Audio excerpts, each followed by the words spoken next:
ನಿಮ್ಮ ಹಳೆಯ ಚಿನ್ನದ ಒಡವೆನ ಅಧಿಕ ಬೆಲೆಗೆ ಮಾರಬೇಕೆ? ಆಟಿಕಾಗೆ ಕಾಲ್ ಮಾಡಿ 8880 ಅಟ್ಟಿಕಾ ಗೋಲ್ಡ್ ಕಂಪನಿ. ತಾವು ಮನಸ್ಸನ್ನ ಬಹಳ ಶುದ್ಧವಾಗಿ ತಾವು ಮಾಡೋಂಥ ಕೆಲಸದಲ್ಲಿ ಗಮನದಲ್ಲಿ ಇಟ್ಕೊಂಡ್ರೆ ಎಲ್ಲ ಕಷ್ಟಕ್ಕೂ ಕೂಡ ಇದೆ. ನಿಸ್ವಾರ್ಥ ಜನಸೇವೆ, ಪಾರದರ್ಶಕತೆ, ಇವತ್ತು ಇದನ್ನು ಗಮನದಲ್ಲಿ ಇಟ್ಕೊಂಡು ಈ ರೀತಿ ಅಧಿಕಾರವನ್ನು ಮಾಡಬೇಕು ಅಂತೇಳಿ ಈಗಾಗಲೇ ನಾವು ನಿಮಗೆ ಮಾರ್ಗದರ್ಶನ ಕೊಟ್ಟಿದ್ದೇವೆ. ನಮ್ಮ ಉಪಮುಖ್ಯಮಂತ್ರಿಗಳು ಒಂದು ಜನಸೇವೆ, ಇವತ್ತು ಪ್ರಜಾಸೇವೆ ಇಲಾಖೆ ಬಗ್ಗೆ ಹೇಳಿದ್ರು. ಒಬ್ಬ ಸಿನ್ಸಿಯರ್ ಮೋಸ್ಟ್ ಹಾನೆಸ್ಟ್ ಒಬ್ಬ ಆಫೀಸರ್ನ ACS ಗ್ರೇಡ್ ಆಫೀಸರ್ಸ್ಗೆ ಒಬ್ಬ ಆಫೀಸರ್ಗೆ ನಾವು ಆಯ್ಕೆ ಮಾಡಿ ಆ ಜವಾಬ್ದಾರಿಯನ್ನು ಕೊಟ್ಟಿದ್ದೇವೆ. ಇದರ ಅರ್ಥ ಏನಪ್ಪ ಅಂತಂದ್ರೆ, ಪ್ರತಿಯೊಬ್ಬ ಮಂತ್ರಿ, ಪ್ರತಿಯೊಬ್ಬ ಶಾಸಕ ಅವರು ಕಂಪಲ್ಸರಿ ಡಿಸ್ಟ್ರಿಕ್ಟ್ ಮಿನಿಸ್ಟ್ರಿ ಯಾಕೆ ಹಾಕಿದ್ದಾರೆ? ಈಗ ಸೌದಿ ಇರ್ಬೋದು, ನಮ್ಮ ಪ್ರಿಯಾಂಕ್ ಖರ್ಗೆ ಇರ್ಬೋದು, ಯಾರ್ಯಾರು ಡಿಸ್ಟ್ರಿಕ್ಟ್ ಮಿನಿಸ್ಟ್ರಿ ಹಾಕಿದ್ದಾರೆ. ಈಗ ಯಾಕೆ ನಮ್ಮ ಡೆಪ್ಟಿ ಚೀಫ್ ಮಿನಿಸ್ಟರ್ ಕುಣಗಲಲ್ಲಿ ಇದ್ದಾರೆ, ಅವ್ರು ಇಲ್ಲೇ ಬಂದು ವಿಧಾನಸೌಧದಲ್ಲಿ ಕೂತ್ಕೊಂಡು ಇಲ್ಲಿ ಮಾತಾಡ್ಬೋದಾಯ್ತು. ಇಲ್ಲಿ ಯಾಕೆ ಅಲ್ಲಿದ್ದಾರೆ ಅಂತಂದ್ರೆ, ವಾರಕ್ಕೆ 2 ದಿನ ಕಂಪಲ್ಸರಿ ಡಿಸ್ಟ್ರಿಕ್ಟ್ ಮಿನಿಸ್ಟರ್ ಆದವರು 2 ಜಿಲ್ಲೆಗೆ ಕಂಪಲ್ಸರಿ, 2 ತಾಲೂಕಿಗೆ ಕಂಪಲ್ಸರಿ ಹೋಗಿ ಆ ಪ್ರಜಾಸೇವೆ ಕಾರ್ಯಕ್ರಮವನ್ನು ಆತ ನಡೆಸಲೇಬೇಕಾಗಿದೆ.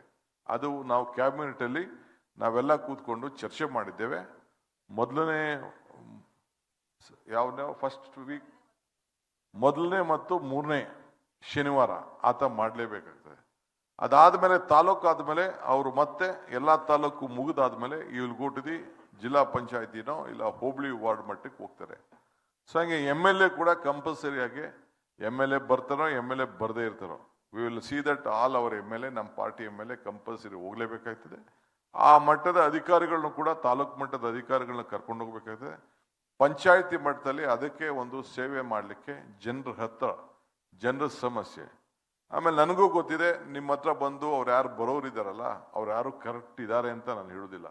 50% ಕಾನೂನು ಚೌಕಟ್ಟಿಂದ ಹೊರಗಡೆ ಇರೋರೇ ನಿಮ್ಮ ಹತ್ರಕ್ಕೆ ಬರ್ತಾರೆ. ಯಾರು ಸಾಧ್ಯ ಮಾಡೋಕ್ಕಾಗೋದಿಲ್ಲ ಅಂಥವ್ರೇ ನಿಮ್ಮ ಹತ್ರ ಬರ್ತಾರೆ. ಆದ್ರೂ ಕೂಡ ನೀವು ಅದಕ್ಕೆ ಒಂದು ಪರಿಹಾರವನ್ನು ಹುಡುಕ್ಲಿಕ್ಕೆ, where there is a will there is a way. So ಹಂಗೆ ನೀವು ಕಾನೂನು ಬಿಟ್ಟು ನೀವೇನು ಮಾಡಿ ಅಂತ ನಾನು ಹೇಳುದಿಲ್ಲ. ಕಾನೂನಿನ ಚೌಕಟ್ಟಿನಲ್ಲೇ ನೀವು ಯಾವ ರೀತಿ ಸಹಾಯ ಮಾಡ್ಲಿಕ್ಕೆ ಸಾಧ್ಯನೋ ಆ ರೀತಿ ಮಾಡಿ ಇದನ್ನ ಅವ್ರಿಗೆ ಸಹಾಯವನ್ನು ಮಾಡಬೇಕು. ಇವತ್ತು ನಾವು ಕೃಷ್ಣ ಬೈರೇಗೌಡರು, ನಾನು ಎಲ್ಲ ಸೇರಿ ಬೆಂಗಳೂರು ನಗರದಲ್ಲಿ, ಅವರು ರೂರಲಲ್ಲಿ ಒಂದು ಈ ಕಾಂತ ಆಂದೋಲನ ಮಾಡಿದ್ದೇವೆ.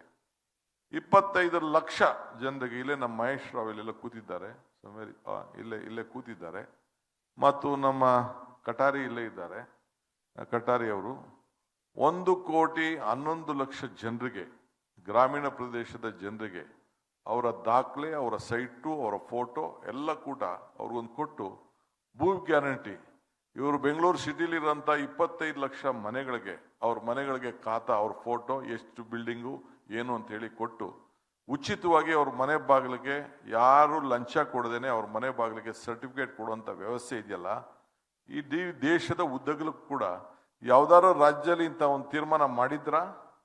ಇಂಥ ಒಂದು ದೊಡ್ಡ ತೀರ್ಮಾನ, ಐತಿಹಾಸಿಕ ತೀರ್ಮಾನ ನಡೆದಿತ್ತೆ ಅಂತಂದ್ರೆ ಇದು ಕರ್ನಾಟಕ ರಾಜ್ಯದಲ್ಲಿ ನಿಮ್ಮೆಲ್ಲರ ಸಹಕಾರದಿಂದ ಇದು ಪ್ರಾರಂಭ ಆಗ್ತಾ ಇದೆ. ಅದಕ್ಕೆ ನನ್ನ ಯಾರ್ದು ಕಾರ್ಪೊರೇಷನ್ ಇರ್ಬೋದು, ನಾನು ನಮ್ಮ BBMP ಸಂಬಂಧಪಟ್ಟಂತ GB ಅಧಿಕಾರಿಗಳಿರ್ಬೋದು ಮತ್ತು ರೆವಿನ್ಯೂ ಇಲಾಖೆಯವರು ಕೂಡ ಎಲ್ಲರೂ ಕೂಡ ಈ ಸಂದರ್ಭದಲ್ಲಿ ಅಭಿನಂದಿಸ್ತೇನೆ. ಇದು ಮುಂದುವರಿಸಿ, ಇದು ನಮ್ಮ ಸರ್ಕಾರದ 6ನೇ guarantee. Within period of 6 months ಅಲ್ಲಿ, 6-7 ತಿಂಗಳಲ್ಲಿ, ಈ ವರ್ಷದೊಳಗಡೆ ಇಡೀ ರಾಜ್ಯದ ಎಲ್ಲರೂ ಕೂಡ ಇದಾಗಬೇಕು. ಈ ಸಭೆಗಳನ್ನು ನಡೆಯುವಂಥ ಸಂದರ್ಭದಲ್ಲಿ, ಈ ಪ್ರತಿ ಪಂಚಾಯತಿಗೂ ಪ್ರತಿ ಒಂದು ಹೋಬಳಿಗೂ ಹೋದಂಥ ಸಂದರ್ಭದಲ್ಲಿ ಅಲ್ಲಲ್ಲೇ ಆ ಒಂದು ಸರ್ಟಿಫಿಕೇಟ್ಗಳನ್ನು ಕರೆದು ಡಿಸ್ಟ್ರಿಬ್ಯೂಷನ್ ಮಾಡಿ ಅವ್ರಿಗೆ ಈ ಸರ್ಕಾರ ಯಾವ ರೀತಿ ನಿಮ್ಮ ಮನೆ ಬಾಗಿಲಿಗೆ ಮುಟ್ತಾ ಇದೆ ಅನ್ನೋದನ್ನ ತಾವು ತಿಳಿಸ್ಬೇಕು. ಅಲ್ಟಿಮೇಟ್ಲಿ ಏನು ಆಸೆ ಇದೆ ಒಬ್ಬಂಗೆ, ಬಡವನಿಗೆ, ನನಗೊಂದು ಸೂರು ಇರಬೇಕು. ಆ ಸೂರಿಗೆ ನೀವು ಒಂದು ಆಧಾರ ಕೊಡ್ತಾ ಇದ್ದೀರಿ, ಅದು ಅವ್ರ ವಂಶದ ಒಂದು ಆಸ್ತಿ. ನೀವು ಯಾರವ್ರಿಗೆ ತಗೊಟ್ಟಿಲ್ಲ, ಅವ್ರಿಗೆ ಅವರು ಕಷ್ಟಪಟ್ಟು ತಗೊಂಡಿದ್ದಾರೆ, ಅವ್ರ ಬದುಕಿನಲ್ಲಿ ಕಟ್ಕೊಂಡಿದ್ದಾರೆ. ನಾವೆಲ್ಲೋ ಕೆಲ ಕಡೆ ಒಂದು 5% 6% ಬಡವರಿಗೆ ಸೈಟ್ ಕೊಟ್ಟಿರ್ಬೋದು, ಮನೆ ಕೊಟ್ಟಿರ್ಬೋದು, ಕೆಲವರು ಕೊಡಕ್ಕಾಗದೆ ಇರ್ಬೋದು, ಎಷ್ಟೋ ನಾವು ಆಗಿದೆ. ಆದ್ರೂ ಕೂಡ ಅವ್ರಿಗೊಂದು ದೊಡ್ಡ ಹಾಸ್ಯ ಅನ್ನೋದನ್ನ ನಾವು ಇಟ್ಕೊಂಡಿದ್ದಾರೆ. ಅದಕ್ಕೆ ನೀವೆಲ್ಲ ಕೂಡ ಇದಕ್ಕೆ ಸಹಕಾರವನ್ನು ಕೊಡಬೇಕು. ಜನಸೇವೆ ಅನ್ನೋ ಒಂದು ವಿಚಾರ ಇದೆಯಲ್ಲ, ಅದು ನಿಮ್ಮೆಲ್ಲರ ಮೂಲ ಉದ್ದೇಶ ಇಟ್ಕೊಂಡಿರ್ಬೇಕು.